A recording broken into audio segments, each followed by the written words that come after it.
ஓம் சைராம், ஜெய் சைராம். என் அன்பின் பிரியமே, உன்னை வெற்றியின் பாதைக்கு கைப்பிடித்து அழைத்துச் செல்லவே உன்னை இவ்வாறு நான் செய்கின்றேன். உனக்கு எல்லா சூழ்நிலைகளிலும் உன் தந்தையான நான் துணை நிற்பேன். என் மீது நம்பிக்கை வைத்து நீ செயல்படு என் குழந்தையே.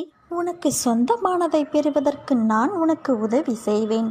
அதை உன்னிடம் இருந்து யாரும் பறிக்க முடியாது. அதனால் கவலை கொள்ளாதே.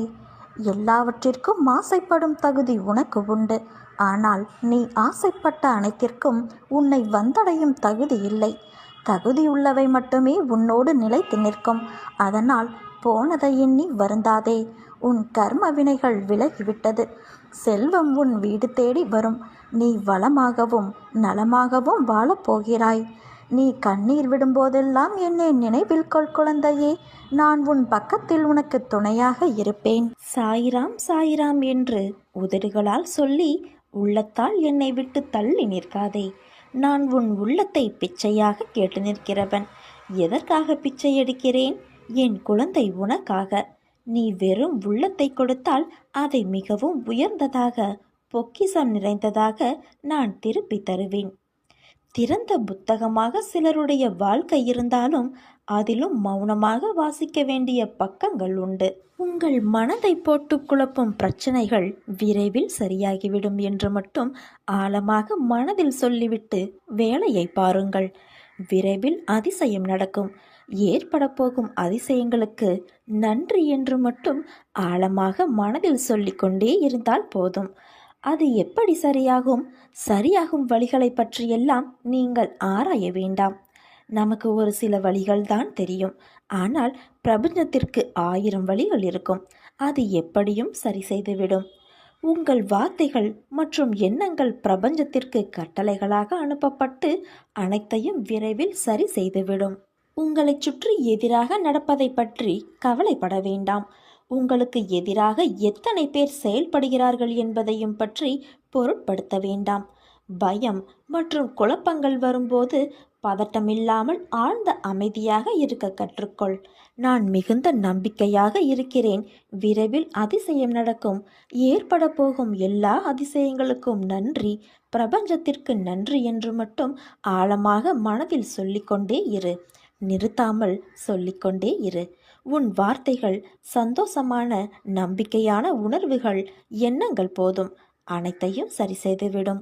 உங்கள் நேர்மறையான சக்தி இந்த பிரபஞ்சத்தை காட்டிலும் சக்தி வாய்ந்தது என்பதை மட்டும் உணருங்கள். மனம் தளராதே.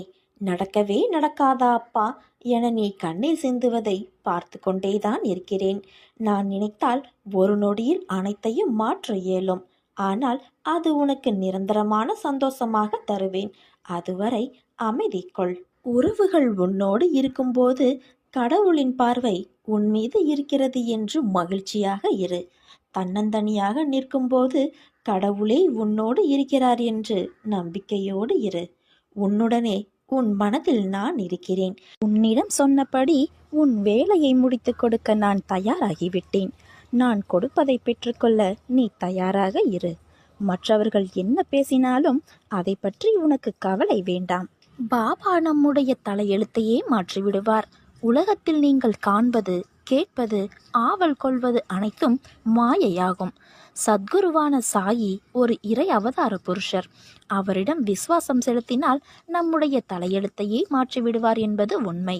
பாபாவின் பாதம் பணிந்து வணங்கி தன் கஷ்டத்தை இறக்கி வைத்த பக்தரின் நிலையை கண்டு பாபாவும் மனதுருகி அவரை கவலைப்படாமல் இருக்கும்படியும் அதிலிருந்து அவரின் கஷ்டமான நாட்கள் முடிந்துவிட்டன என்றும் கூறினார். அவருக்கு உதியை அளித்து அவரது தலையில் கையை வைத்து அல்லாஹ் அவரது உள்ளத்தின் ஆசையை பூர்த்தி செய்வார் என்றும் கூறினார். பாபா ஷீரடியில் வாழ்ந்தாலும் சீரடியிலிருந்து நெடுதூரம் உள்ள வெளியிடங்களில் நடப்பதையும் அறிந்திருந்தார். நாம் சாயின் பாதம் பணிந்தால் நமக்கு எந்த ஒரு தீமையும் அண்டாது. தனது பக்தனை எந்த சூழ்நிலையிலும் காத்தருளக்கூடியவர் பாபா. பாபாவின் வழி நடத்துதலை வார்த்தைகளால் விவரிக்க முடியாது. அதை உணர மட்டுமே முடியும்.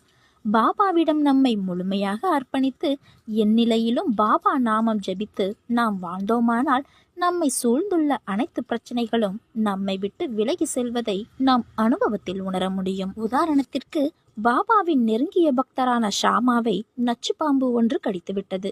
வலி கடுமையாக இருந்தது. விஷம் மெல்ல மெல்ல உடல் முழுவதும் பரவிக்கொண்டிருந்தது. ஷாமாவும் பயத்தில் மிரண்டு போயிருந்தார். உடல் முழுவதும் சிவந்து போயிருப்பதை பார்த்த அக்கம் பக்கத்தினர் ஒவ்வொருவரும் கோவிலுக்கு செல்லுமாறு வலியுறுத்தினர். விரோபா கோவிலுக்கு சென்றால் பாம்பு கடித்தவர்கள் உயிர் பிழைத்து விடுவதாக ஷீரடி மக்கள் நம்பினர். ஆனால் சாமாவோ, எனக்கு எல்லாமே பாபாதான், அவரிடமே நான் செல்ல விரும்புகிறேன். ஒருவேளை எனது உயிர் போவதாக இருந்தாலும் அது எனது ஒரே அடைக்கலமான பாபாவின் மசூதியிலேயே போகட்டும் என்று கூறி அழுதபடி பாபா வாழ்ந்து வந்த மசூதிக்கு ஓடி சென்று பாபா பாதத்தில் வீழ்ந்து பணிந்தார். பாபாவின் பாதத்தில் வீழ்ந்தவுடனே ஷாமா உயிர் பிழைத்தார். இதற்கு பெயர்தான் குரு பக்தி. சத்குரு சாய்பாபாவின் தரிசனம் இருதயத்தின் இறுக்கமான மூச்சுகளையும் அவிழ்க்கும் பலம் வாய்ந்தது. சத்குரு சாய்பாபாவின் தரிசனம் புலனடக்கம் கிடைக்கச் செய்யும் அற்புதம் வாய்ந்தது. சத்குரு சாய்பாபாவின் தரிசனம் முன் ஜென்மங்களில் சேர்த்த பாவ மூட்டைகளையும் இந்த ஜென்மத்தில் செய்த பாவங்களையும் ஒரு சேர சேர்த்து அழித்துவிடும் மகா சக்தி வாய்ந்தது. இப்பேற்பட்ட மகானான சத்குரு சாய்பாபாவின் புகழையும் பெருமையையும் நாம் எப்போதும் பாட வேண்டும். சதா சர்வ காலமும் சாயி சாயி என்று மனதாலும் வாக்கினாலும் உச்சரித்து சத்குரு சாயிநாதனின் பாதம் பணிந்து நாம் சரணாகதி அடைய வேண்டும். பூத உடலில் வாழ்ந்தபோது தமது அடியவர்களுக்கு என்னென்ன அனுபவங்களை அளித்து வந்தாரோ அதே அனுபவங்களை அவரை நேசிப்பவர்களுக்கு மகா சமாதியான பின்பு இன்றும் அளித்து வருகிறார். இனிய வைத்தீஸ்வரராகவும் நம் எல்லோருக்கும் தாயுமானவர் சுவாமிநாதனும் சாயி சாயி என்று அழைக்கப்படும் பொழுது கன நேரத்தில் நம் அருகில் அமர்ந்து நம் உள்ளார்ந்த உள்ளத்தின் நியாயமான வேண்டுதல்களை நிறைவேற்றி தருகின்றார் நம் சாயப்பா. கண்ணில் கண்டதெல்லாம் உண்மை என்று நினைக்காதே, காதில் கேட்பதெல்லாம் சரிதான் என்று சொல்லாதே. உன் கண்ணும் காதும் கூட ஒரு சில நேரம் உன்னை ஏமாற்றலாம். இல்லை என்று உன்னை ஏமாற்றி விரட்டியவர்கள் வீடு தேடி வந்து உன் தேவையை அளிப்பார்கள். அதுவரை கொஞ்சம் பொறுமையை கடைப்பிடி. இந்த அப்பாவை விடாப்பிடியாக பிடித்து கொண்டுள்ளாய். பிறகு ஏன் இந்த மனக்குழப்பம்? உன்னை சோதிப்பேன், ஆனால் கைவிட மாட்டேன். உனக்கான தேவைகளை அள்ளித்தரத்தான் போகின்றேன் என் அன்பு குழந்தைக்கு. அதற்கான தகுதியை நீ பெற வேண்டுமல்லவா? அதற்காகத்தான் இந்த பரீட்சைகள். மனம் கலங்காதே, எல்லாம் அப்பாவின் லீலைகள்தான் என்பதை உணர்ந்து அமைதி கொள். சூழ்நிலைக்கு ஏற்ப வாழ்க்கையை அமைத்துக் கொள்வதுதான் வெற்றிகரமான வாழ்க்கையின் பூரண ரகசியம். இந்த உண்மையை உணர்ந்தவர்கள் வாழ்வில் வெற்றி நிச்சயம். வெற்றி பாதையில் பயணிக்க விரும்புபவர் கடைபிடிக்க வேண்டிய முக்கியமான ஒரு அம்சமும் கூட. தெளிந்த நீரோடை போல மனது தெளிவாக இருக்க வேண்டுமானால் சில அடிப்படை கொள்கைகளை கட்டாயம் கடைபிடிக்க வேண்டியதும் உள்ளது. இதில் மிக முக்கியமானது ஒன்று, இருப்பதை எண்ணி மகிழ்வுறாமல் இல்லாததை எண்ணி ஏக்கம் கொள்வது. ஆம், வாழ்க்கையில் அனைத்தும் கிடைத்தால்தான் நான் மகிழ்ச்சியாக இருப்பேன் என்று எண்ணினால் இந்த பிறவியில் அது சாத்தியமில்லை. காரணம், குறையில்லாத மனித வாழ்க்கை என்பதே இதுவரை இல்லை என்பதுதான் சாத்தியம். உன் மகிழ்வான பொழுதுகளை முழுவதுமாக கெடுக்கக்கூடிய வல்லமை பெற்றது. உன்னிடம் இல்லாத ஒன்றை எண்ணி ஏக்கம் கொண்டு நிம்மதியை தொலைப்பதுதான். மகிழ்ச்சி என்பது என்றுமே இன்னொருவரால் வரக்கூடியது அன்று. மகிழ்ச்சியோ துக்கமோ இதில் எதில் தேர்ந்தெடுக்கப் போகிறாய் என்பது உன்னிடமே உள்ளது. மகிழ்ச்சி என்பது உன் கையில் இருக்கிறது. அதற்கு முதல் படியாக உன்னுடைய தேவைகளை கட்டுக்குள் கொண்டு வர வேண்டியது அவசியம். அத்தியாவசிய தேவைகளுக்கு மட்டும் இடமளிக்கட்டும் உங்கள் ஆசைகள். இந்த எண்ணத்தில் உறுதியாக இருக்க வேண்டியது அவசியம். இதற்கான அர்த்தம் மனித வாழ்க்கைக்கு இது மட்டும் போதும் என்பது இல்லை. உயிர் வாழ தேவையான அடிப்படை வசதி கிடைத்துவிட்டால் மேற்கொண்டு நாம் பெறும் ஒவ்வொன்றும் நம் மகிழ்ச்சி கணக்கில் கூட்டிக்கொண்டே போனால் வெற்றிக்கான பாதை நம் முன் பறந்து விரியும். நல்ல எண்ணங்களுடனான சேவைகள் நல்ல வாழ்த்துக்களை பெற்றுத்தரும். அதை அனுபவிக்க பழகிவிட்டால் உன் மகிழ்ச்சி வெகு விரைவில் கூடிவிடும். உன் பிரச்சனைகளை தள்ளி நின்று பார்க்கும்போது அது மிக சாதாரணமானதாக தெரிவதோடு அதற்கான தீர்வு காண்பதும் எளிதாகிவிடும். நான் மகிழ்ச்சி அடைய என்ன இருக்கிறது? குழந்தையின் மழலை, மலர்களின் மனம், அழகு, இயற்கையின் இனிமை, பறவைகளின் கானம், இப்படி ரசித்து மகிழ எத்தனையோ இருக்கிறதே. பெற்ற சிறிய வெற்றியையும் மனமகிழ்ந்து கொண்டாட பழகினாலே உற்சாகம் தானாய் பிறக்கும். அடுத்த வெற்றிக்கும் அது அச்சாரம் போடுமே. ஒவ்வொரு சிறிய வெற்றியும் ஒரு ஆசிர்வாதம். எனவே கவலை கொள்ளாதே, நம்பிக்கையோடு செயல்படு. நீ எடுக்கும் எல்லா முயற்சிகளிலும் உனக்கு வெற்றி நிச்சயம். நீ எந்த காரியத்தை செய்து கொண்டிருந்தாலும், எங்கு இருந்தாலும், எதை செய்தாலும் என்னையே நினைவில் நிறுத்தி உன் வேலையை செய். அதை நான் வெற்றியடையும்படி செய்வேன். இன்று இரவோடு உன் பிரச்சனைகள் அனைத்தும் தீரப்போகிறது. உனக்கு துணையாக நான் இருக்கிறேன் மகளே.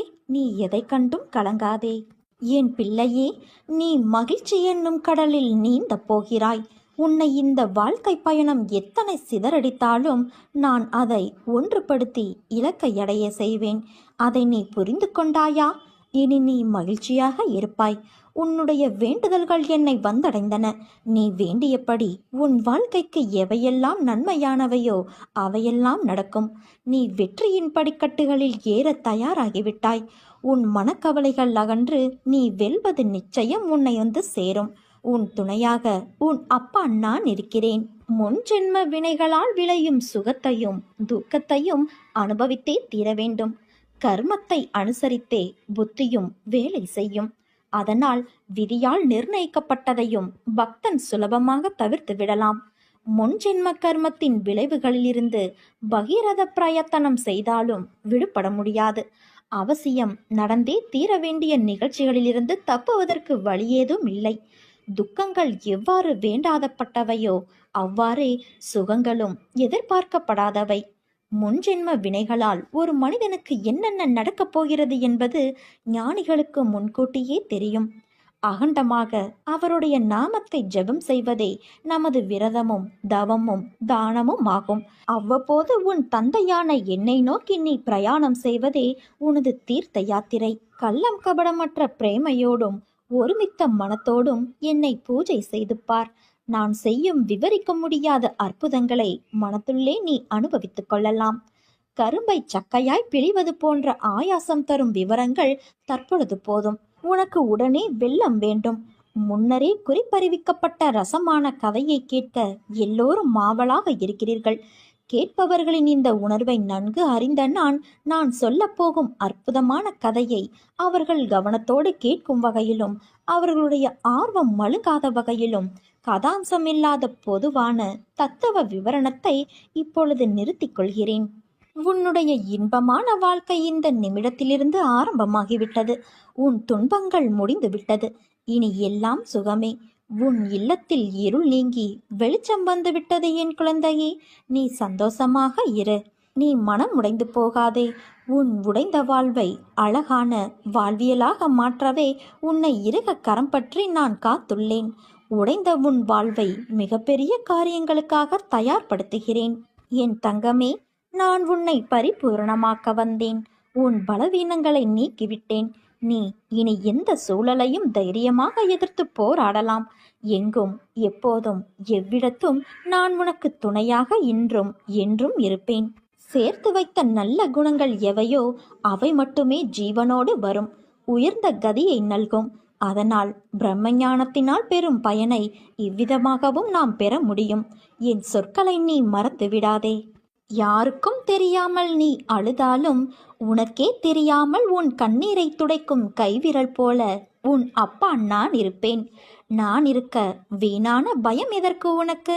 இன்னும் எத்தனை நாள் இழந்து போன விஷயங்களையும் உறவுகளையும் நினைத்து வருத்தப்பட போகிறாய்?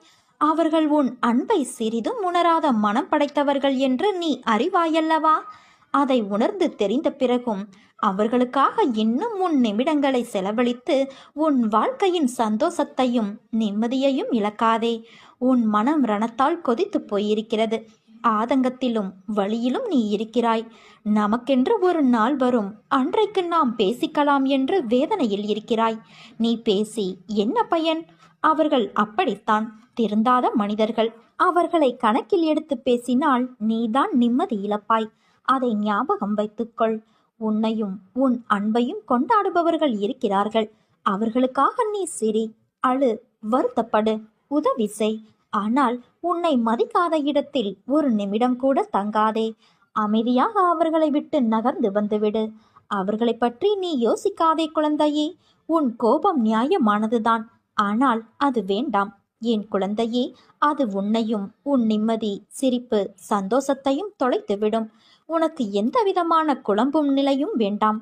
அனைத்தும் என்னிடம் நீ விட்டுவிட்டாயல்லவா? இனிமேல் உனக்கு வரக்கூடிய எல்லாமே நல்ல காலம்தான். உனக்கு உன்னை நிச்சயம் நான் உயர்த்தி பிறர் நிமிர்ந்து பார்க்கும் வண்ணம் உன் வாழ்க்கையை வெற்றியில் வாழ வைப்பேன். நீ எதற்கும் கவலைப்படாதே. உன் அம்மாவாக அப்பாவாக நான் என்றும் துணை நிற்பேன். என் மீது உனக்கு பரிபூரண நம்பிக்கை இருந்தால் உன் வாழ்வில் என்னால் இயலாத காரியம் என்று ஒன்றுமே இல்லை. ஆனால் உன் இதயத்தில் ஒரு மூலையிலாவது என் மீது அவநம்பிக்கை இருந்தால் என்னை வணங்கியும் உனக்கு பயன் ஏதும் இல்லை. அவசரப்பட்டு செய்யும் செயல்கள் எதுவும் அந்த இலக்கினை சென்று சேர்வது இல்லை. நடந்ததையே நினைத்து கொண்டு இருக்காமல் நடக்கப் போவதை பற்றி யோசி. முயற்சி என்பது ஒரு விதை போல. அதை நினைத்து விதைத்து கொண்டே இருக்க வேண்டும். அதில் சில விதைகள் வளரும், சில விதைகள் மண்ணுக்கு உரமாகிவிடும். இதுதான் உலக நியதி. நடக்கும் விஷயங்கள் எதுவும் நம் கையில் இல்லை என்றாலும் நாம் விடாமுயற்சி செய்து கொண்டே இருந்தோம் என்றால் நாம் கண்டிப்பாக சரியான இலக்கை அடைவோம். அதை அடைவதற்கு அவர்கள் அவர்களுடைய கடமையை செய்வது மட்டுமே நியாயம். பிரதிபலனை எதிர்பார்க்காமல் செய்யும் கடமை கடவுளை நெருங்குவதற்கான ஒரே வழி. பொறுமையும் நம்பிக்கையும் இருந்தது என்றால் நம் வாழ்க்கையில் எல்லா இன்பமும் நம்மை தேடி நிச்சயம் வரும். பிரச்சனையை பார்த்து பயந்து ஓடாதே. அந்த இறைவனின் மேல் பாரத்தை போடு. வரும் பிரச்சனைகள் எல்லாம் வந்த வழியிலேயே போய்விடும். மனதில் தேவையில்லாத எண்ணங்களுக்கு நீ இடம் தராதே. உன் எண்ணங்கள் அனைத்தையும் என்னிடம் செலுத்திவிட்டு உன் கடமைகளை நீ செய். உனக்கான செயல்கள் அனைத்திற்கும் நானே பொறுப்பாவேன். நிலையற்ற இந்த வாழ்க்கையில் உன்னோடு பலர் வருவார் போவார். உயிருக்கு உயிராக பழகுபவர்கள் கூட ஒரு நாள் விலகி செல்வார்கள். ஆனால் நீ எப்படி எந்த சூழ்நிலையிலும் என்னை விட்டு விலக மாட்டாயோ அதே போல நானும் உன் வாழ்வில் இறுதி வரை வருவேன். உன்னை எப்போதும் வழி நடத்துவேன்.